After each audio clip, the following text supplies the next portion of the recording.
While Ivan Ivanovich uses his Agatha, Ivan Nikiforovich is used by his. This harridan is a noblewoman, his social equal, far more active and forceful than he, and he is simply stuck with her. But things are not really tragic for Ivan Nikiforovich, merely inconvenient. Agafya Fedoseyevna moves in with him only now and then, staying at her own home in another town most of the time. During her absences, he is only too happy to console himself with the close and affectionate friendship that unites him to his neighbor Ivan Ivanovich.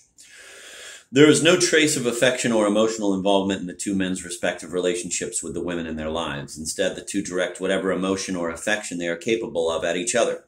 For all the amusing non sequiturs that the narrator piles up to describe their friendship, there is no mistaking the depth of their commitment to each other and of their mutual need.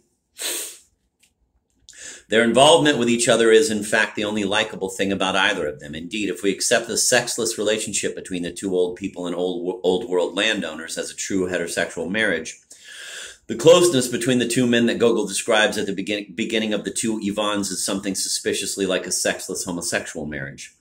Except for sharing the same house, all the components of the bond that unites Athanasian Pulcheria and old world landowners are present. Companionship, mutual respect, concern for the other's comfort, and even occasional gentle joshing of the kind that spouses are likely to indulge in. They are so inseparable that one of their fellow townsmen comments that the devil himself must have tied them together with a string.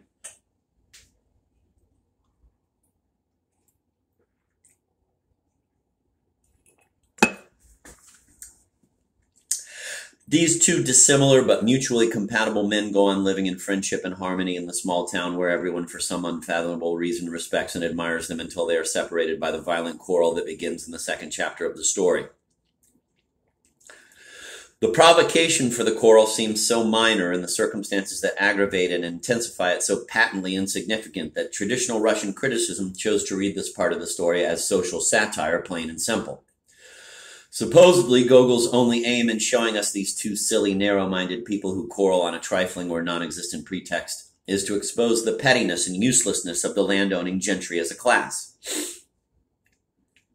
But if one reads the description of the quarrel closely and with attention to detail, which in any case is the only way of reading Gogol, one will see that it all adds up to a complicated symbolic charade on sexual themes.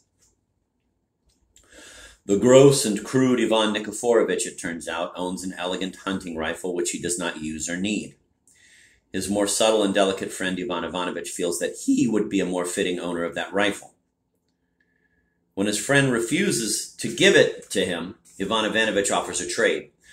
He will give a pig and 2 bags of oats in exchange for the rifle. The Freudian Dr. Yermakov, who hunted diligently for phallic symbols throughout Gogol's work, must have felt that he had really hit pay dirt with the two Ivans. And indeed, it would be hard to think of another work of literature as satisfying in this respect. What with the radish-shaped heads of the two heroes, the assessor's bitten-off ear, Ivan Nikiforovich's plum-shaped nose, which is constantly being grabbed by Agafya Fedoseyevna, and the discussion of whether or not he has a tail. However, Yermakov does seem to be onto something with his phallic interpretation of the nature of the proposed exchange. The rifle is an elegant, precise, and functional object which Ivan Ivanovich feels must correspond to his own sexuality, rather than to that of his friend. His offer of an exchange must thus be interpreted on the symbolic level as, quote, "You now have the symbol for my kind of stylish and functional sexuality.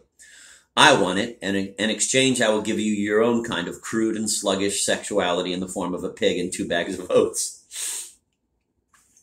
Gogol himself would, of course, have reacted with horror and indignation to such an interpretation of the story, but if the symbolism is taken into consideration, the offer does indeed look like a veiled homosexual proposition.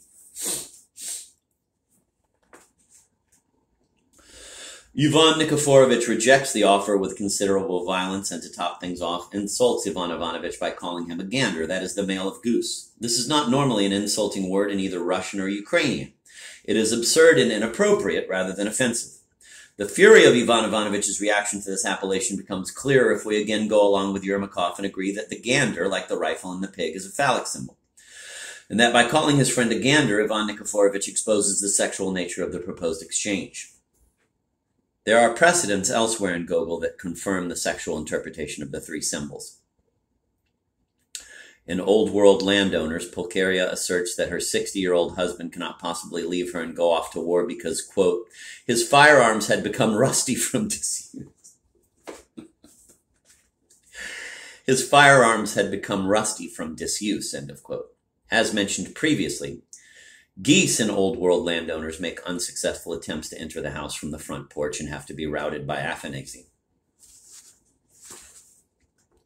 Pigs in Gogol's work make a regular habit of forcible and violent entry into human dwellings. In a climactic scene in the fair at Swarczynski, a pig breaks a window and shoves its snout through it, terrifying a room full of people. In The Overcoat, a normal young pig rushes out of a private residence in St. Petersburg and knocks a policeman off his feet. In a later chapter of The Two Ivans and in V, pigs likewise break through man-made partitions and barge into enclosed areas occupied by human beings, actions strongly suggesting that they are associated with both sexuality and violence in Gogol's mind.